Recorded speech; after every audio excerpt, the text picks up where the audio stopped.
राधे कृष्ण मेरे प्रियजनों, मैं प्रियंका तिवारी भारतीय ग्रंथसार में आप सबका स्वागत करती हूँ। दोस्तों, आज मैं आप लोगों को एक महान दानवीर अंगराज कर्ण सूर्यपुत्र की महागाथा सुनाने जा रही हूँ। दोस्तों, स्वर्ण कवच और कुंड लिए एक बालक समाज के नियमों से परे नदी की लहरों के साथ अपने भाग्य की ओर बढ़ रहा था। संपूर्ण हस्तिनापुर में एक अनजान शिशु पहुंचा जिसे कोई नहीं जानता था, पर जिसकी वीरता का इतिहास सदियों तक गूंजता रहेगा। जब वीरता जन्म से नहीं बल्कि संघर्ष और निष्ठा से बनती है, तब जन्म होता है एक महान योद्धा का, जिसे दुनिया कर्ण के नाम से जानती है। दोस्तों, आज की कहानी है महाभारत के महान योद्धा महारथी कर्ण की।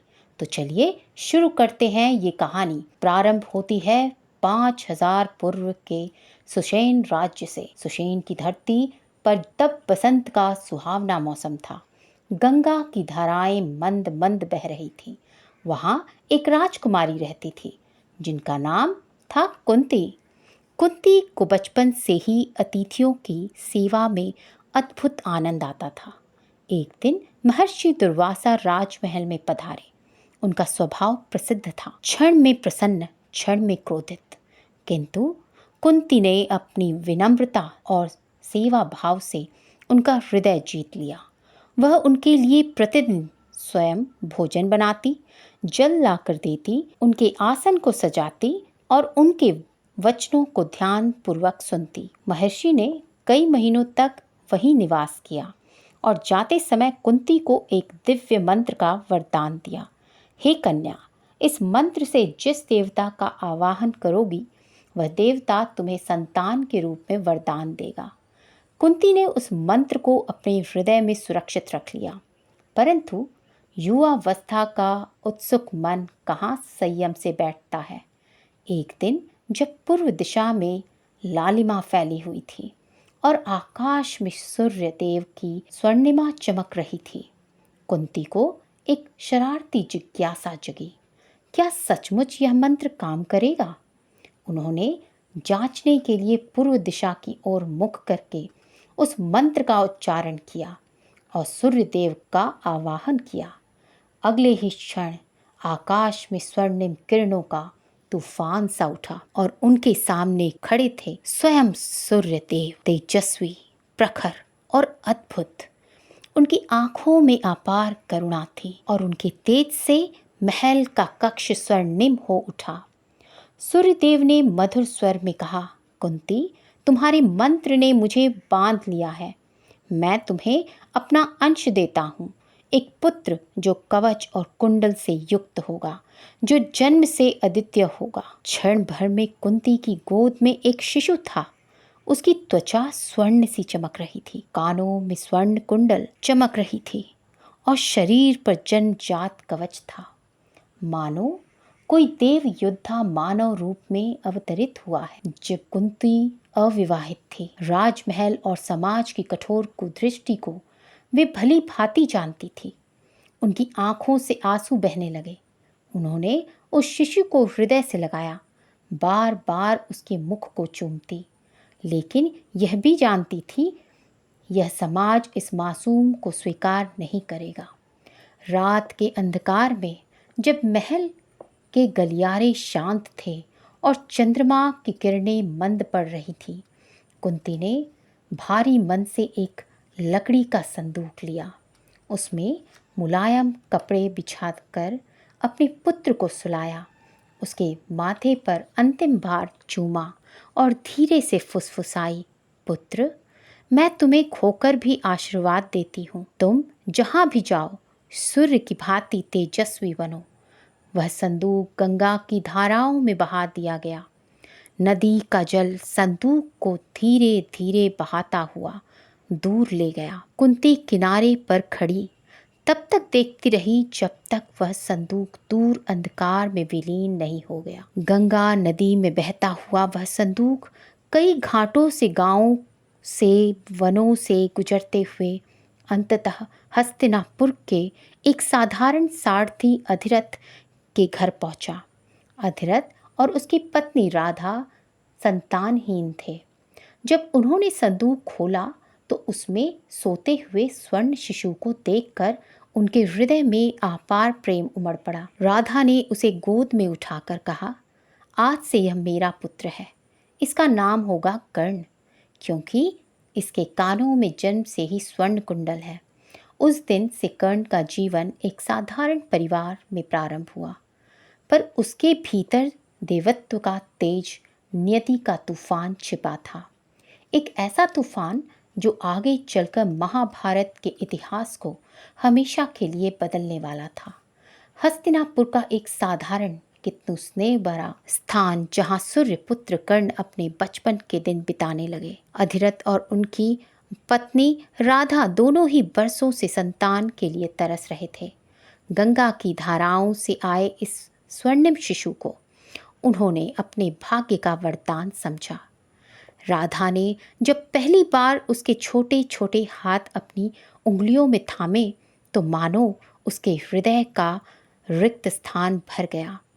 कर्ण अपने सुनहरे कुंडल और जन्मजात कवच के साथ गांव और नगर के लोगों के बीच कौतूहल का विषय बन गया। राधा उसे स्नेह से कवचिया भी कह देती थी, परंतु कर्ण के लिए यह सब सामान्य था।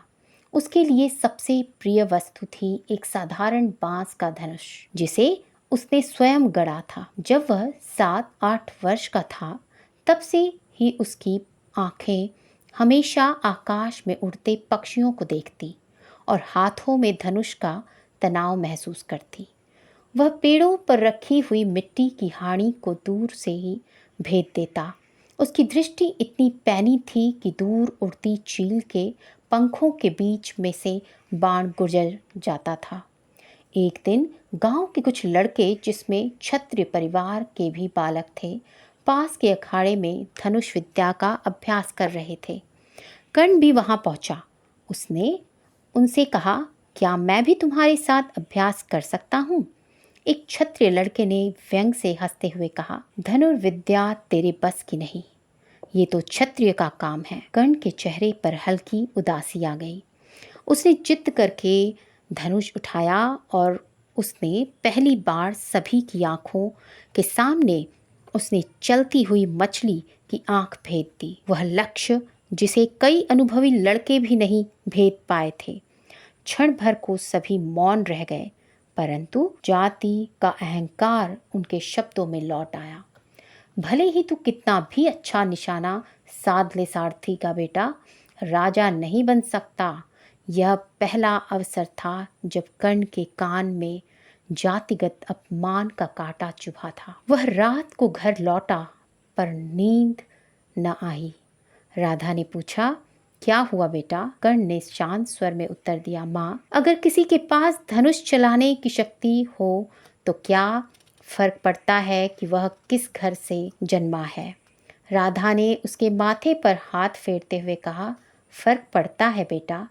इस दुनिया में जन्म से ही लोग यह तय कर लेते हैं कि तू क्या कर सकता है और क्या नहीं। पर कर्ण ने उस रात एक मौन संकल्प किया। वह इस दुनिया को अपने बाणों से जवाब देगा, ताकि किसी के पास उसे नीचा दिखाने का अधिकार न रहे। धीरे धीरे उसकी ख्याति आसपास के गांव में फैलने लगी। लोग कहते, अरे वह देखो, वह लड़का है जो चलते हुए लक्ष्य को अचूक निशाना लगा देता है। परंतु कर्ण के मन में एक और बड़ी इच्छा पल रही थी। वह चाहता था कि उसे कोई महान गुरु मिले जो उसे दिव्यास्त्रों का ज्ञान दे। लेकिन हर बार जब वो किसी आचार्य के पास जाता, उसकी जाति पूछी जाती और उत्तर सुनते ही उसे लौटा दिया जाता। कर्ण का नाम अब आसपास के गांवों और नगरों में फैल चुका था। उसकी धनुर्विद्या और लक्ष्यों को भेदने के अद्भुत क्षमता को देखकर लोग हैरान थे। परंतु उसके हृदय में एक ही सवाल हमेशा गूंजता, क्यों मैं योग्य गुरु से ज्ञान प्राप्त नहीं कर सकता? अखाड़ों और गांवों के साधारण आचार्यों ने उसे हमेशा उसकी जाति का हवाला देते हुए लौटा दिया। यही कारण था कि कर्ण ने निश्चय किया कि यदि उसे एक अच्छे आचार्य से शिक्षा लेनी है तो उसे अपनी जाति छुपानी पड़ेगी। उस समय आचार्य परशुराम, जो सिर्फ ब्राह्मणों को ही शिष्य बनाते थे, अपने गुरुकुल में गहन शिक्षा दे रहे थे। कर्ण ने वहां पहुंचने का निश्चय किया। अपने जातिगत मूल को छिपाते हुए उसने स्वयं को ब्राह्मण बताया और अपना नाम द्वारिका शूद्र बताया। परशुराम ने उसकी प्रतिभा तुरंत पहचान ली।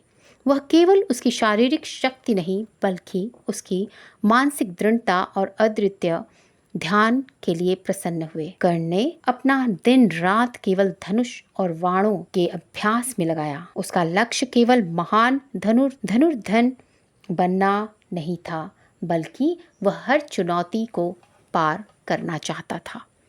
कर्ण का समर्पण अद्वितीय था। वह अपने गुरु की हर बात ध्यानपूर्वक सुनता, उनके आदेश बिना किसी सवाल के मानता और अपने शरीर की क्षमताओं को चुनौती देता। परशुराम भी उसके उत्साह और प्रतिबद्धता से मोहित हो गए।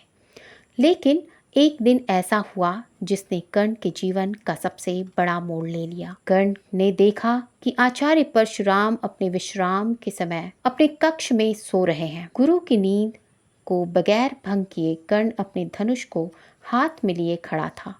तभी एक विषधर कीट उनकी जंघे पर आ गया और उसे भेद दिया। रक्त बहने लगा, परंतु कर्ण ने गुरु की नींद न टूटने दी, इसलिए मौन रहकर खून बहने दिया। सुबह जब परशुराम जागे, उन्होंने देखा कि उनके शिष्य ने उनकी नींद की रक्षा की, परंतु स्वयं रक्त श्राव सहा।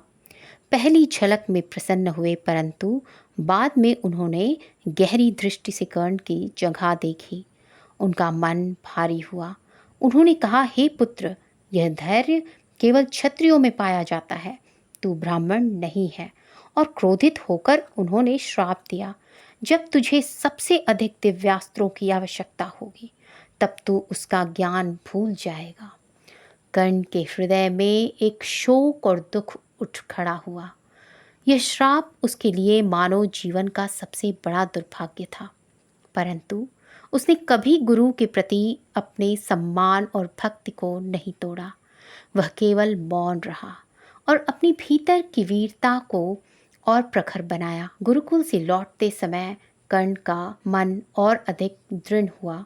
उसने संकल्प लिया कि चाहे कुछ भी हो, वह अपने लक्ष्य को प्राप्त करेगा और अपने कर्म से महान बनेगा। कर्ण के इस समय का संघर्ष और गुरु का श्राप उसके जीवन में अनगिनत कठिनाइयों की नींव रख चुका था। यह वह एक प्रारंभिक परीक्षा थी जिसने उसे दिखा दिया कि जीवन में महानता केवल प्रतिभा से नहीं, बल्कि धैर्य, साहस और निष्ठा से प्राप्त होती है। कर्ण ने गुरुकुल से लौटने के कुछ वर्षों बाद हस्तिनापुर के महल और उसके आसपास के मैदानों में युद्ध कला का उत्सव चल रहा था। महाराज शांतनु और उनके दरबारी उत्सव में व्यस्त थे और युवा योद्धाओं के दर्शन को देखकर सभी कौतूहल में थे। पांडव और कौरव भी उस सभा में उपस्थित थे। अर्जुन की अद्भुत धनुर्विद्या की चर्चा हर ओर थी। वह अपने लक्ष्य भेदने और बाण चलाने में इतनी कुशलता दिखा रहा था कि सभी मंत्र मुग्ध हो गए। उसकी प्रशंसा करते हुए दरबारी और आम लोग कह रहे थे, अर्जुन का मुकाबला कोई नहीं कर सकता। उसका बाण, उसका ध्यान सब अद्भुत है। कर्ण, जो भीड़ में खड़ा था, उसने उत्साह के साथ कहा, अगर ये अर्जुन की कला है तो मुझे उसका मुकाबला करने दो। भीड़ में हलचल मच गई।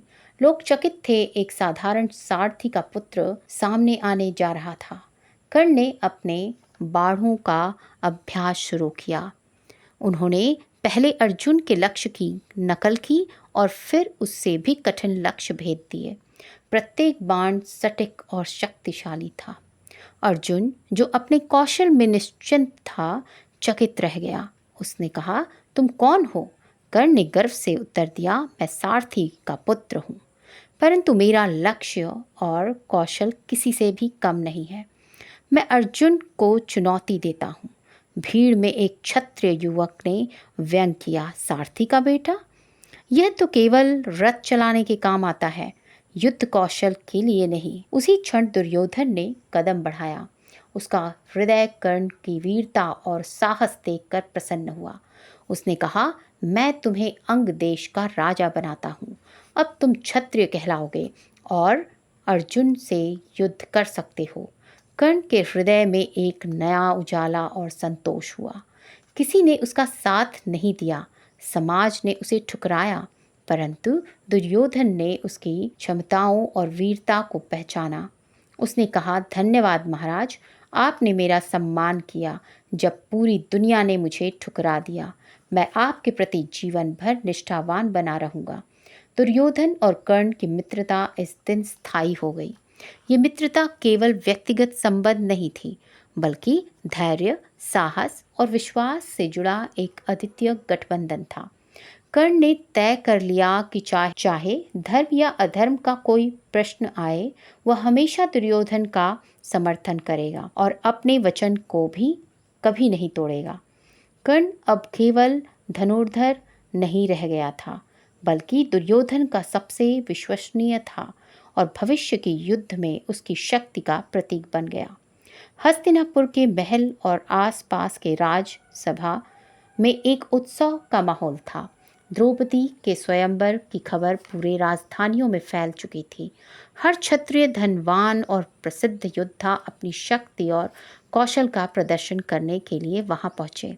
अर्जुन ने भी ब्राह्मण वेश धारण कर चुनौती स्वीकार की थी और उसकी उत्कृष्टता की चर्चा हर कोने में हो रही थी। कर्ण अंग देश का राजा और दुर्योधन का सबसे विश्वसनीय मित्र स्वयंवर में पहुंचा। उसका हृदय केवल एक ही लक्ष्य के लिए धड़क रहा था। उसका बाण द्रौपदी के स्वयंवर में सबसे कठिन लक्ष्य भेद सके।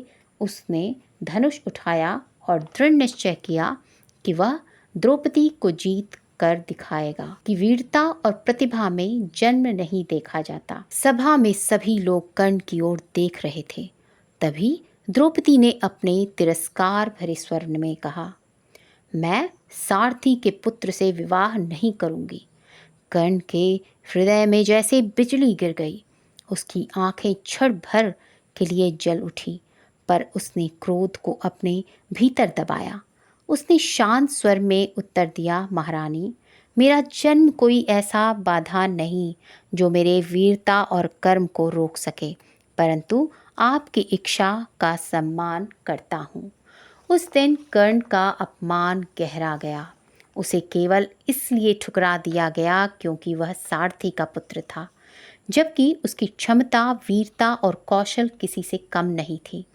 इस अपमान ने उसके हृदय में पांडवों, विशेषकर अर्जुन के प्रति बैर की जड़ें गहरा दी।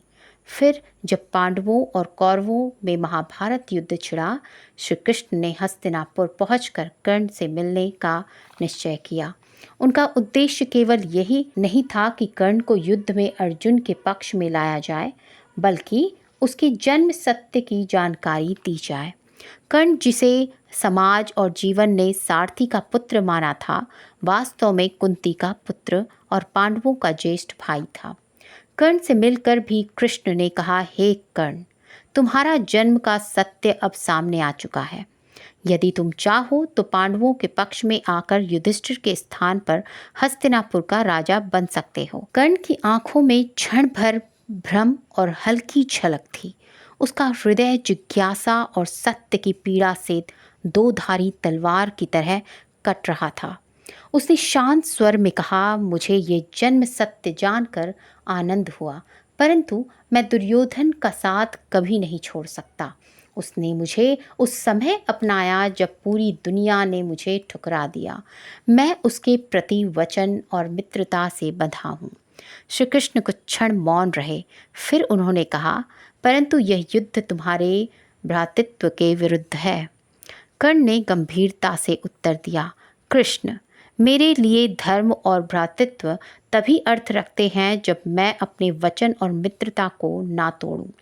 दुर्योधन ने मुझे अपने हृदय से अपनाया, मैं उसके लिए जीवन भर लड़ूंगा। उसके कुछ समय पश्चात कुंती अपनी भावनाओं को नियंत्रित ना कर पाई और स्वयं कर्ण से मिलने आई और उन्होंने अपनी आंसुओं भरी नज़रों से कहा, पुत्र, कृपया युद्ध में अर्जुन को मत मारना। मैं तुम्हारी माता हूँ और अर्जुन तुम्हारा भाई है। कर्ण ने गंभीर स्वर में उत्तर दिया, माता, मैं केवल तभी अर्जुन से युद्ध करूंगा जब वह मुझे मारने आएगा। आपके 5 पुत्र सदैव जीवित रहेंगे, या तो मैं जीवित रहूंगा या अर्जुन। इस प्रकार कर्ण ने अपना जन्म सत्य जानकर भी अपने वचन और मित्रता का पालन करने का संकल्प लिया। उसने न केवल अपनी पहचान को स्वीकार किया, बल्कि अपने सत्य, निष्ठा और साहस के आधार पर आगे बढ़ने का मार्ग चुना। कर्ण का यह निर्णय उसके जीवन का सबसे महान आदर्श था। कुरुक्षेत्र का मैदान जैसे ही सुबह की पहली किरण से रोशन हुआ, वीरों की सेना युद्ध के लिए तैयार हो गई। पांडव और कौरव दोनों ही पक्ष अपने महायुद्ध के लिए पूरी तरह सजग थे। भीष्म पितामह, जिन्होंने पहले से ही सेनापति के रूप में कौरव सेना का नेतृत्व संभाला था, युद्ध भूमि में अपनी शक्ति और अनुभव का परिचय दे रहे थे। कर्ण अंग देश का राजा और दुर्योधन का सर्वाधिक भरोसेमंद मित्र था। उस समय भूमि में कुछ दिनों तक सक्रिय नहीं हुआ। वह अपने क्षत्रिय कौशल और दिव्यास्त्रों की तैयारी में व्यस्त रहा।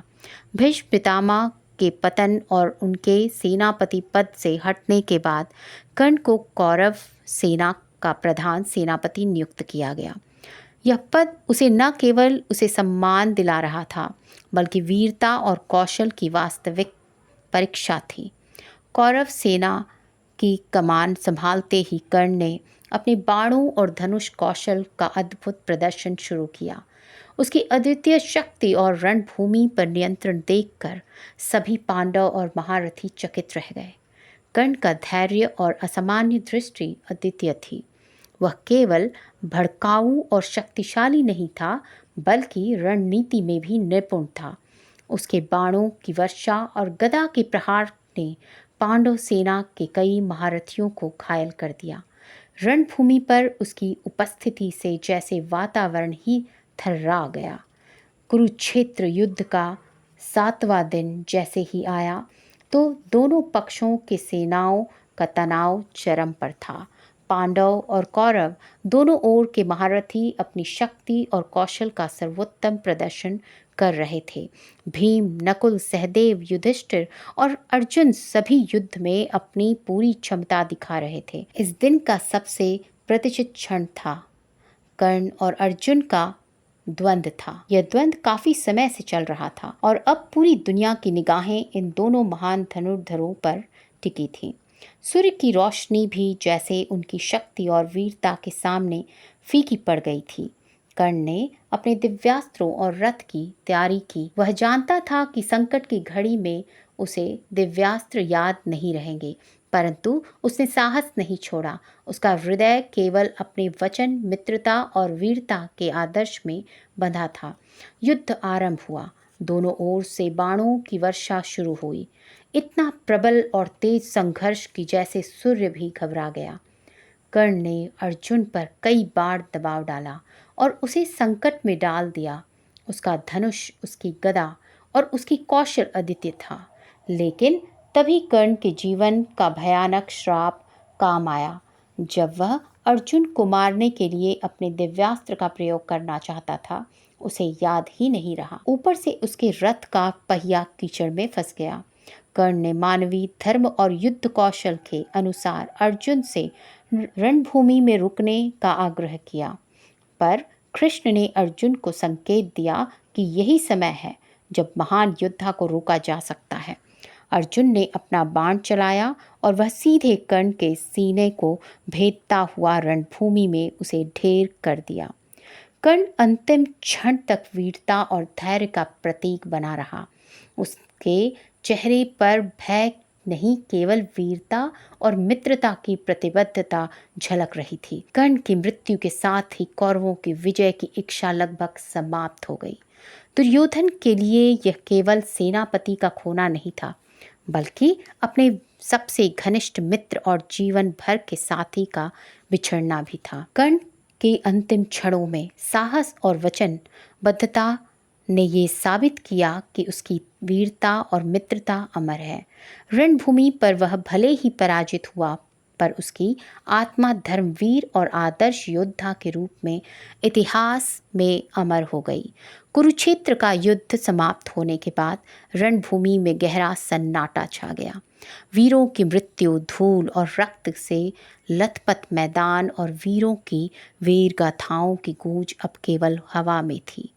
पांडव और कौरव दोनों ही पक्ष अपने वीरों के लिए दुख और गर्व की भावना से गहरे भावुक थे। कर्ण का शरीर युद्ध भूमि में पड़ा था। उसकी मृत्यु केवल एक शत्रु का अंत नहीं थी, या एक आदर्श वीर, मित्र और वचनबद्ध योद्धा का अमर दर्शन था। दुर्योधन के लिए यह क्षण अत्यंत दुखद था। उसने केवल अपने सेनापति को नहीं खोया, बल्कि अपने जीवन का सबसे घनिष्ठ मित्र और आत्मीय साथी को खो दिया। युद्ध समाप्त होने के बाद श्री कृष्ण ने युधिष्ठिर को असली पहचान बताई। युधिष्ठिर, जो पहले अपने धर्म और सत्य के प्रति कठोर थे, उनके हृदय में गहरा अपराध बोध और पश्चाताप उत्पन्न हुआ।